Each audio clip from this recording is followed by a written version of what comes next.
हाय नमस्कार दोस्तों, स्वागत करते हैं आपके अपने यूट्यूब चैनल अपट्रिक्स पे। तो आज हम लोग तीन स्टॉक्स के बारे में चर्चा करेंगे।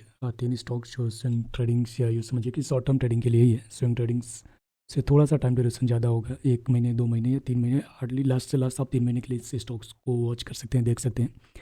और जो ये स्टॉक्स सजेशन के लिए हैं, तो आप इसमें किसी तरह का कोई भी अपना पोजीशन अगर बनाते हैं तो आप अपने रिस्क पे ही बनाइए, क्योंकि ये जो मैं आपको यहाँ पर चार्ट शो करूँगा, जैसे स्टॉक्स के तीनों स्टॉक्स के जो नाम मैं शेयर करने वाला हूँ, ये बस आप एजुकेशन पर्पज़ के लिए है। किसी तरह का कोई भी बाई सेलिंग रिकमेंडेशन नहीं है। आप इसमें पेपर ट्रेडिंग भी कर सकते हैं या वॉच कर सकते हैं, देख सकते हैं इसके चार्ट पैटर्न को, किस तरीके से ये काम कर रहे हैं, किस तरीके से इसकी प्राइस मूव हो रही है, इसमें क्या वैल्यूम क्रिएट हो रहे हैं। ये सारा कुछ इस स्टॉक्स में आप एनालिसिस कर सकते हैं।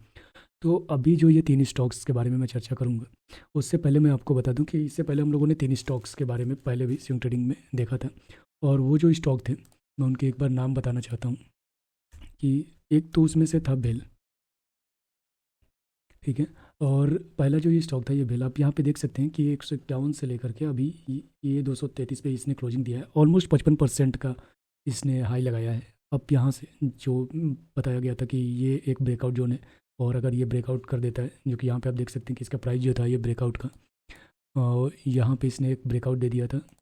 और इसके बाद ये रहा हम लोगों का एंट्री पॉइंट जो था, और यहाँ से इसने लगभग 55% का अप मूव दिखाया है। और वहीं पे जो दूसरा स्टॉक था, वो था डेलजिंग कॉर्प इंडिया।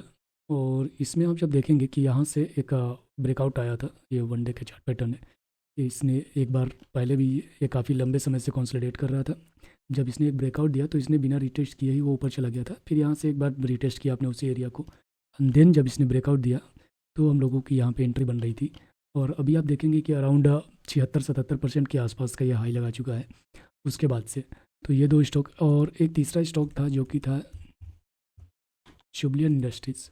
तो इसमें जो हम लोगों का यहाँ पर एंट्री हो रही थी अराउंड इस एरिया में थी, 673 के आसपास में।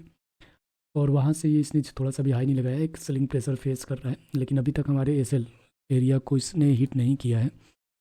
जो कि हमारा एसएल एरिया यहाँ पर शो हो रहा है कि इस एरिया को इसने अभी तक हिट नहीं किया है।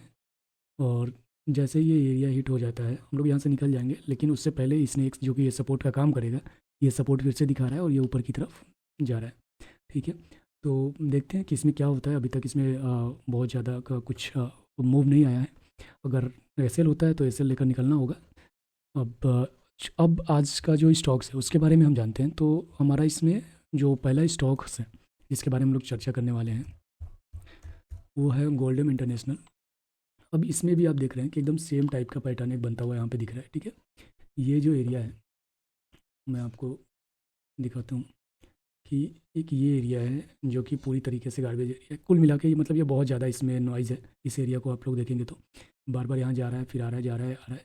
और यहाँ से लेकर के यहाँ तक एरिया में इसने अपना एक अच्छा खासा प्राइस एक्शन, जो कि इसमें या फिर सेलिंग प्रेशर हो सकता है या फिर बाइंग प्रेशर हो सकता है, ये दोनों में अच्छी खासी लड़ाई हुई है, फाइटिंग हुई है। अब इसने एक यहाँ पे इसके ऊपर, इस एरिया के ऊपर इसने एक क्लोजिंग दे दी है इस लेवल पे, जो कि यहाँ पे आप देख सकते हैं प्राइस 192। अब यहाँ से क्या करते हैं कि या फिर हम लोग यहाँ से डायरेक्ट एंट्री हम हमारी यहाँ पे हो सकती है, और या फिर ये हो सकता है कि हम लोग एक बार रीटेस्ट का वेट कर सकते हैं कि एक बार यहाँ पे प्राइस आए, इसके बाद हम लोग यहाँ से एंट्री ले लें। लेकिन अभी जिस हिसाब से इसने इतनी वैल्यूम वाले कैंडल को वहाँ पे इसने क्लोजिंग दी है, तो उस हिसाब से तो ये बनता है कि अगर आप सेफ ट्रेडर है तो या फिर यहाँ पे आप एंट्री ले लीजिए। वैसे थोड़ा बहुत रिटेस्ट इसमें आया है इस कैंडल पे, लेकिन अगर आप यहाँ से एंट्री लेना चाहते हैं तो ले सकते हैं। ये हमारा जो पहला टारगेट होगा, ये अराउंड इसमें 210 के आसपास का होगा, और जो दूसरा टारगेट होगा वो 230 का टारगेट होगा। और मैं इसमें लॉन्ग टाइम में या थोड़ा सा मिड टर्म कह लीजिए या 2 से 3 महीने का व्यू लेकर मैं, जबकि ये तीनों स्टॉक जो मैं बता रहा हूँ आपको, इसमें जो हमारा व्यू है 1, 2 और 3 महीने का होगा। इसके बीच में ही ये टारगेट आ सकते हैं। और हमारा तीसरा टारगेट 250 प्लस है, तो इसके ऊपर भी जा सकता है। तो ये हमारा पहला स्टॉक है। अब हम बात कर लेंगे दूसरे स्टॉक्स के बारे में। ठीक है। तो जो दूसरा स्टॉक्स है उसमें भी हम देखेंगे STC India, state trading corporation of India full नाम है इसका। तो जैसा कि मैंने कहा कि यहाँ पे एक काफ़ी अच्छे एक इसमें भी आपको दिख रहा होगा कि एक ट्रेंड चल रहा है इस स्टॉक्स में, अच्छा खासा एकदम सिंपल सा ट्रेंड है। ठीक है। और ये ट्रेंड जो है काफ़ी लंबे समय से चल रहा है और यहाँ पे आप देख रहे हैं ना कि ये एक बार फिर से थोड़ा सा सेलिंग प्रेशर आया इस एरिया में, अच्छी खासी फाइट हुई लेकिन फिर से बायर जीत रहे हैं यहाँ पे। यहाँ पे आप देख सकते हैं कि एक सेलिंग प्रेशर था, डाउनफॉल हुआ। अब इस सेलिंग प्रेशर को इसने ब्रेकआउट दे दिया है यहाँ भी और यहाँ से भी, ठीक है। तो ये सेलिंग प्रेशर कंप्लीटली ब्रेकआउट दे चुका है। अब यहाँ पे आप देख सकते हैं कि इसने ब्रेकआउट देके ऊपर की तरफ क्लोजिंग किया है। अब यहाँ पे एक्सपेक्ट करते हैं, ये हम लोग जो भी आज तीनों ट्रेडिंग की जो बात कर रहे हैं वो हम लोग ब्रेकआउट ट्रेडिंग की बात कर रहे हैं, ठीक है। पिछले बार हम लोग सपोर्ट एंड रेजिस्टेंस पे बात कर रहे थे, अभी ये ब्रेकआउट ट्रेडिंग है, ठीक है। अब ये जो ब्रेकआउट ट्रेडिंग है यहाँ पे एक ब्रेकआउट आ चुका है, ठीक है। इसको मैं इरेज करता हूँ। अभी यहाँ पे एक ब्रेकआउट आ चुका है, इस लेवल पे एक ब्रेकआउट हो चुका है। ये हमारा पहला एरिया है और दूसरा ये, ठीक है। तो ये ब्रेकआउट हो चुका है इस एरिया में, इसके ऊपर क्लोजिंग दे चुका है। एक रिटेस्ट जो कि ये कभी इसमें कोई रिटेस्ट की उतनी आवश्यकता नहीं पड़ रही है क्योंकि ऑलरेडी ये 2 बार वीक बना चुका है, एक ही प्राइस एक्शन को वो 2 बार टच कर चुका है। फिर भी अगर आप रिटेस्ट का वेट करते हैं तो फिर यहाँ से एक रेड कैंडल अगर बन जाता है इसमें, मतलब इसके जस्ट नीचे नहीं आना चाहिए, और रेड कैंडल इस एरिया में अगर बन जाता है यहाँ पे, तो यहाँ से हमारी एंट्री रह जाएगी, ठीक है। पहला हमारा जो एंट्री लेवल होगा वो 200 के आसपास का होगा, और दूसरा जो होगा, सॉरी, वो पहला जो टारगेट रहेगा वो 200 होगा, एंड जो दूसरा टारगेट होगा वो होगा 210 का, सॉरी 220 का। एंड यहाँ से मैं एक्सपेक्ट करता हूँ, अगर मैं इस चार्ट को थोड़ा सा बड़े टाइम फ्रेम पे अगर करूँ तो मैं आपको दिखाता हूँ कि मैं इसको मंथली बेसिस पे अगर ले आता हूँ, क्योंकि ये मेरे रडार में दूसरी बार आया है। इससे पहले 20 जब ये मंथली कैंडल का ब्रेकआउट हुआ था तब मेरी एंट्री थी इसमें, तो और इसके बाद से ये दूसरी बार आ रहा है। और यहाँ पे जब आप देख सकते हैं ना कि इसमें एक मल्टी ईयर का ब्रेकआउट है, और जो हमारा टारगेट रहेगा यहाँ पे 250 के आसपास का है दूसरा टारगेट। मतलब पहला जो मैंने टारगेट बताया वो था, सॉरी वो था 210, सॉरी 200 का, एंड दूसरा टारगेट 220, एंड तीसरा टारगेट 250 प्लस है इसमें भी। ये 3 टारगेट हैं और ये शॉर्ट टर्म के लिए हैं, 1 से 2 या 3 महीने के अंदर ये टारगेट आपको देखने के मिल सकते हैं। ये टारगेट जो है पहला हमारा, ये तो स्विंग ट्रेडिंग में ही आपको आ जाएगा अराउंड, अगर मार्केट सही रहा, मार्केट मूव अच्छा रहा और मार्केट पॉजिटिव मूव में ऐसे ही चलता रहा, जो कि अभी तक उम्मीद है कि ऐसा चल सकता है, क्योंकि जब तक अभी जो बजट आया है वो इंटरिम बजट था। इस समय गवर्नमेंट का किसी तरह का कोई भी एक्स्ट्रा प्लान नज़र नहीं आया, जो मार्केट चल रही थी उसको एज इट इज ही छोड़ दिया गया है। और मेन जो बजट आएगा वो आफ्टर इलेक्शन आएगा, तो आपको वेट करना पड़ेगा अप्रैल के बाद तक का। उससे पहले अभी हम लोग मार्केट में किसी तरह का कोई भी करेक्शन की उम्मीद नहीं कर रहे हैं, और जब तक मार्केट ऐसे ही चलता रहा, हो सकता है कि मार्केट थोड़ा सा और हाई लगाए, फिर एक बार लो लगाए, फिर हाई लगाए, फिर लो लगाए। तो इस कंडीशन में मार्केट ऐसे चलेगा, कई बार इसमें प्रॉफिट देखने को मिलेंगे, जैसे कि अभी पिछले वीक में जितनी बड़ी कैंडल निफ्टी की बनी, मैं आपको दिखाता हूँ एक बार।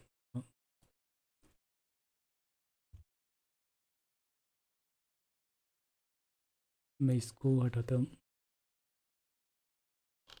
एंड देन आप इसमें एक चीज़ देखिए, 1 मिनट। यहाँ पे मैं 1 डे का एक चार्ट लगाता हूँ, ठीक है।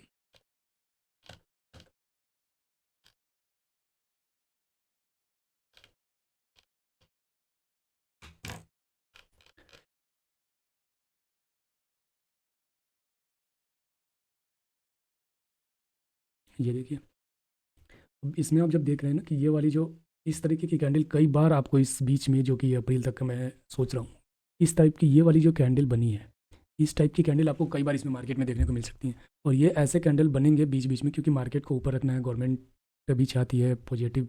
हमारे पास अभी कैश फ्लो भी इंडिया में बहुत ज़्यादा हो चुका है, म्यूचुअल फंड के पास अब तो इतना ज़्यादा पैसा आ रहा है कि मुझे नहीं लगता कि अब एफआईज की उतनी ज़्यादा ज़रूरत रह जाएगी आने वाले 2 से 4 सालों में, क्योंकि जिस हिसाब से म्यूचुअल फंड, हमारे इंडियन फंड मैनेजर के पास जितना पैसा जिस हिसाब से बढ़ रहा है, उस हिसाब से मार्केट को कुछ दिनों में, क्योंकि अगर एफआईज भी जितनी तेज़ी से हमारी मार्केट से, जितनी तेज़ी से उन्होंने सेलिंग किया है, उतनी ही तेज़ी से डीआईज ने बाइक भी किया है। तो ये कंडीशन बना रहेगा कि मार्केट में बहुत ज़्यादा तेज़ी से गिरावट नहीं आएगी, लेकिन हाँ, जो जिस दिन भी गिरावट आएगी वो इस टाइप की कैंडल बनने की उम्मीद जरूर रहेगी, ठीक है। तो ये बात आप लोग हमेशा ध्यान रखिएगा। और ये जो गिरावट है ना, ये एसएल हिट करने वाली गिरावट है, क्योंकि मेरे पिछले काफ़ी जो पिछला ये इस कैंडल के दिन मुझको लगता है कि मेरे 8 से 10 स्टॉक्स के एसएल हिट हुए थे, लेकिन फिर से मुझको ये मार्केट में व्यू जो है मेरा बुलिश ही था, क्योंकि ये हुआ, ठीक है। अभी देखो अब फिर से यहाँ पर आ रहा है एक रेड कैंडल में भी, यहाँ पे फिर से बनाए, फिर ऊपर जाए, फिर बनाए, फिर ऊपर जाए, और इसको इसी रेंज में रखना है अप्रैल तक, ठीक है। तो ये यही कोशिश करेंगे कि मार्केट ऐसे ही चलता रहे, एक बार फिर से गिरावट आए, फिर ऊपर जाए, गिरावट आए, फिर ऊपर जाए, ये रेंज चलता रहेगा। तो इस चीज़ का ध्यान रखते हुए ही हम लोगों को ट्रेडिंग करना है। अगर जहाँ लगे कि हमको प्रॉफिट बुक करना चाहिए, हमको 10% 20% मिल रहा है तो प्रॉफिट बुक करते चले, और फिर से अगर बाई एंड डिप वाला सिस्टम हो तो वहाँ पे आप बाई एंड सेल कर सकते हैं। लेकिन अभी जो 3 स्टॉक्स हमने शेयर किए हैं उसमें बस मेरा यही कहना रहेगा कि ये कोई बाई रिकमेंडेशन नहीं है, ना ही सेल रिकमेंडेशन है। ध्यान रहे, आप अगर किसी तरह का कोई भी ट्रेड लेते हैं तो आप अपने रिस्क पे ले रहे हैं, और किसी तरह का प्रॉफिट एंड लॉस से वो आपका अपना होगा, ठीक है। और अगर जो लोग नए हैं वो हमारे अगर टेलीग्राम चैनल से भी जुड़ना चाहते हैं तो इस वीडियो के डिस्क्रिप्शन में मैं टेलीग्राम का लिंक दे दूंगा, तो वहाँ पे भी आप जुड़ सकते हो। वहाँ पे मैं लाइव ट्रेडिंग स्ट्रेटजी शेयर करता रहता हूँ, ट्रेडिंग स्टॉक्स के बारे में बताता रहता हूँ कि कौन से स्टॉक्स में क्या वैल्यूम है, सेक्टर वाइज क्या चल रहा है, किस सेक्टर में कैसी बाइंग है, तो ये सारी चीज़ें मैं उसमें बता रहा हूँ, ठीक है। तो आप लोग टेलीग्राम का लिंक डिस्क्रिप्शन में दिया हुआ है, वहाँ पे जाके आप टेलीग्राम भी ज्वाइन कर सकते हैं। और तो चलिए अब हम लोग तीसरा स्टॉक देख लेते हैं। तो जो हमारा तीसरा स्टॉक है वो हो जाएगा यहाँ टूरिज़्म सेक्टर से इजी माई ट्रिप। ओके, तो ये हमारा स्टॉक है। आप इसमें एक बार देखेंगे कि एक ट्रेंड की तरह ये यहाँ से चल रहा है, ठीक है। और उससे भी ज़्यादा अगर मैं इस चार्ट को थोड़ा सा छोटा कर दूँ,